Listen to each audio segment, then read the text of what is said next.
Қақаған қыстың аязынан аман шығып, өздеріңізбен жүздескеніме қуаныштымын. Армысыз ағайын. Күн жылыды, тіршілік оянды. Көктемнің алғашқы күнімен тұспа-тұс келген 1 наурыз алғыс айту күні мерекесі елімізде біреу білсе, бірі білмес. Біз үшін бұл мейрам ерекше күндердің бірі.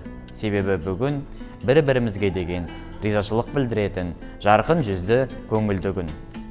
Мерекенің басты мақсаты өскелең ұрпақты достыққа, бауырмалдыққа, бір-біріне деген сыйластыққа тәрбиелеу.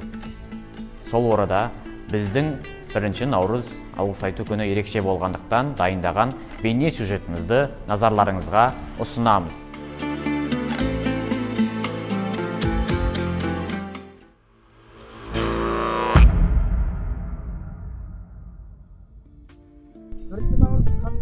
Қандай күн? Ұлыстың ұлы жаңа наурыз мерекесінің бірінші күні. Қандай мейрам? 22 наурыз Қазақстан бойынша жаңа жыл. Мұсылмандардың жаңа жылы кіретін. Сіздің ойыңызша бұл мейрам елімізде қалай тойлану керек? Ұлыстың ұлы күні болып тойланады қазақ елінде. Кең ауқымда. 1 наурыз қандай күн екенін білесіз бе? Иә, алғыс айту 1 наурыз көктемнің алғашқы күні мерекесі. Алғыс айту күні. Қандай мейрам? Алғыс айту мейрамы деп қараймыз. Сіздің ойыңызша бұл мейрам елімізде қалай тойлану керек? Енді бұл мейрамды әрине үлкен көлемде мейрам ретінде қараған дұрыс деп ойлаймын. Бұл алғыс айту деген имандылықтың, бір-бірімізге мейірімділіктің белгісі. Сол үшін де үлкен көлемде қаралса тіптен жақсы болады. Көктемнің алғашқы күні әрі 1 наурыз мерекесінде кімге және неге алғыс айтасыз? Алғысты кімге айтамыз балалар? Біріншіден бізді жаратқан Аллаға айтамыз. Алғыс бірінші Аллаға шүкіршілік дейміз осы күнімізге. Ата-анамызға әрине рахмет. Барлық мұсылман бауырларымызға бір-бірімізге мейірімді болайық, бір-бірімізге рахымды болайық. Сондай мейірімділікпен қарым-қатынаста болайық. Алғыс бәрімізге де, өздеріңе де, барлығына құтты болсын. Қандай мейрам? Мейрам ол қазақтан қыстан шықтық, аман есен деп бір-бірін кездестіріп, бір-біріне Сіздің ойыңызша бұл мейрам елімізде қалай тойлану керек? семейно, отбасылар ішінде, жолдастар арасында, туыс-туысқан арасында мемлекеттік үлкен мейрам деп есептейміз оны. 1 наурыз қандай күн екенін білесіз бе? Иә, 1 наурыз көктемнің бірінші күні. Қандай мейрам? Енді 1 март көктемнің кіріп келіс мейрам деймін, таң бар қандай мейрам. Сіздің ойыңызша бұл мейрам елімізде қалай тойлану керек? Конечно, жақсы, көтеріңкі. Бірінші әуелі бір Аллаға айтам алғыс.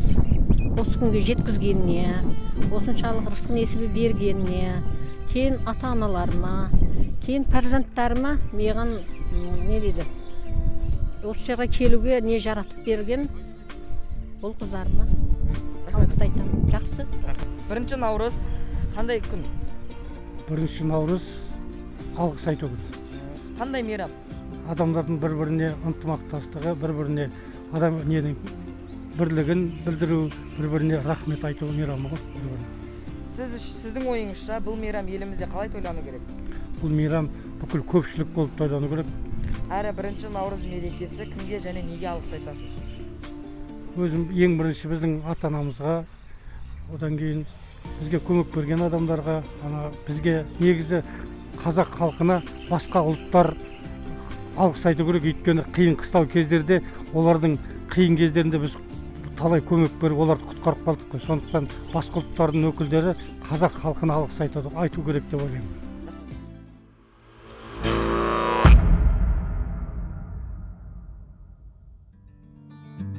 Ең алдымен жаратушы иеміз Аллаға алғысымыз шексіз. Әлемнің жарығын сыйлаған аналарымызға рахмет. Әрбір отбасының қорғаушысы әкелерімізге рахмет. Жанды жылытқаны үшін, адамзатты тілдестірген үшін сөзге рахмет.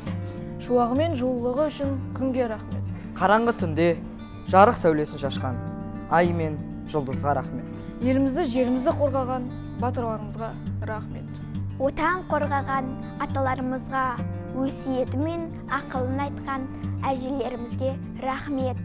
ел үшін, халық үшін, отан үшін қызмет етіп, аянбай еңбек етіп жүргендерге, жалпы адамзатқа алғысымыз шексіз. Баршаңызға шын көңілмен рахмет!